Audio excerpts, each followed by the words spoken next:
মুসা কালিমুল্লাহ মুসা আলাইহিস সালামের জামানায় কি হয়েছে দেখেন, একটা দুর্ভিক্ষ নেমেছে, ওয়ানা বৃষ্টি হয় না, আর বৃষ্টি না হলে কোনো খাবার উৎপন্ন হবে না, এমন একটা সিচুয়েশন তৈরি হয়েছে।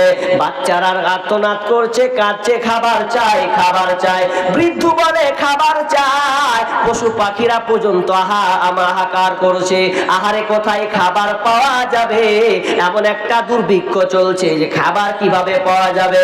এবং ওই বনি ইসরাইলের কওমরা কি করলো, নবী মুসার কাছে গিয়ে বলছেন, নবী মুসা আপনি আল্লাহর কাছে একটু ফরিয়াদ করে দেন, দোয়া করে দেন, যাতে আসমান থেকে আল্লাহ বৃষ্টি বর্ষণ করে, আর বৃষ্টি হলে তো দুনিয়ার ফসল আবাদ হবে, দুনিয়াতে ফসল আসবে, নচেত সম্ভব নয়। আমরা তো গেলাম পশু পক্ষী পর্যন্ত সব অনাহারে রয়েছে, মারা যাচ্ছে।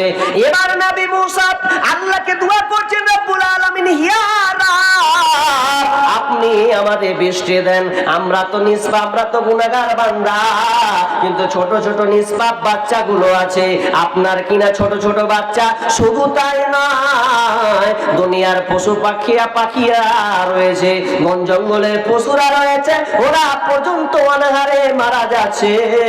মাবুদ রে, এই পানে আমাদের এই অবস্থা দেখে তুমি আমাদেরকে বৃষ্টি দাও। আল্লাহ আপনার কিনা বলছে, আসমান থেকে বলছে, মুসা রে এ দোয়া কবুল হবে না। কেন হবে না?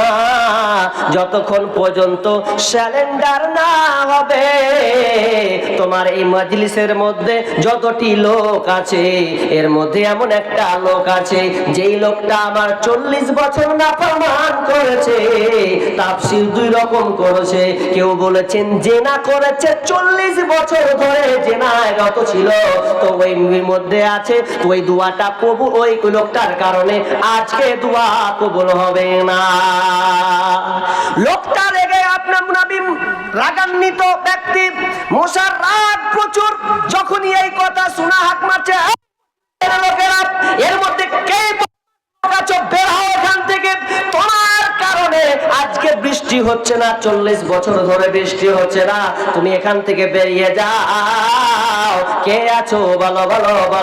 এবার ওই লোকটা বলছে, আহারে, লোকটা এবার বুঝতে পেরে নিয়েছে যে আমি 40 বছর ধরে আল্লাহর নাফরমানি করেছি, আমি জেনায় রত থেকেছি, আমি আল্লাহকে ডাকি নাই, তাহলে আমি এবার ওই আমার কারণে এতগুলি লোক অনাহারে আছে, ছোট ছোট বাচ্চাগুলো মারা যাচ্ছে, এটা তো কখনো সম্ভব নয়। তো আমি একটা মানুষ কারণে যদি হয় তাহলে তো এটা চলবে না।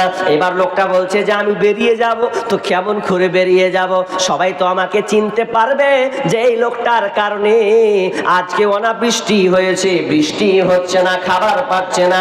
তখন লোকটা কাঁদছে আর বলছে, মাবুদ আমি ভুল করেছি, মাবুদ তুমি আমাকে ক্ষমা করে দাও, আর জীবনে আমি এই পাপাচার করব না, আমি আর জীবনে কোনোদিন জেনায় রত হব না রে মাবুদ, তুমি আমাকে ক্ষমা করে দাও, তুমি আমাকে মান সম্মানটা বাঁচাও, তুমি আমার ইজ্জতটাকে তুমি বাঁচাও, আমি তওবা করলাম, আর আমি জীবনে কোনোদিন এই আপনার নোংরামি তা কাজ করব না। আর যেমনই বলা, যেমনই সঙ্গে সঙ্গে বলা, বৃষ্টি শুরু হয়ে গেল।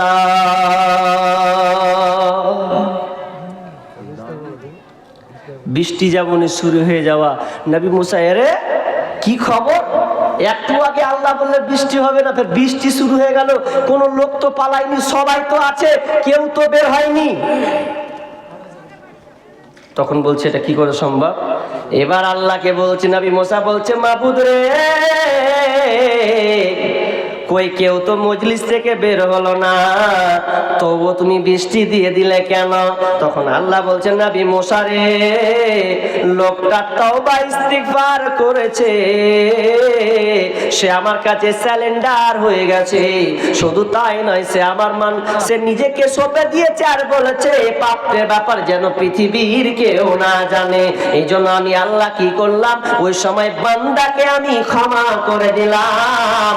আর যেমনই ক্ষমা করে দেওয়া, আর যেমনই ক্ষমা করে দিলাম তার মানে লোকটা ভালো হয়ে গেল, আর জীবনে সে অন্যায় কাজ করবে না, এই জন্য আমি আল্লাহ বৃষ্টি দিলাম। এবার নবী মুসা বলছে, আল্লাহ ওই বান্দাটাকে কি একটু দেখতে পাওয়া যাবে?